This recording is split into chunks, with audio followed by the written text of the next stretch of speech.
C Joseph Vijay எனும் நான்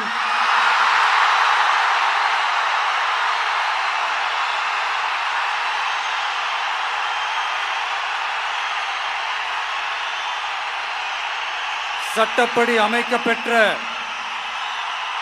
இந்திய அரசியல் அமைப்பின்பால்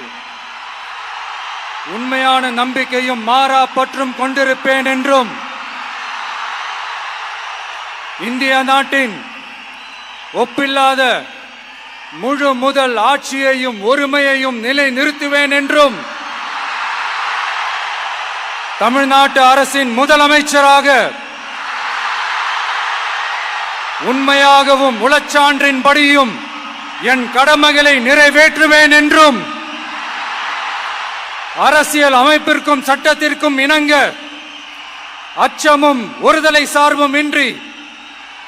விருப்பு வெறுப்பை விலக்கி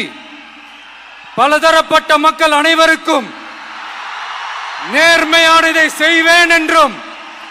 ஆண்டவன் மீது ஆணையிட்டு உறுதிமொழிகிறேன்.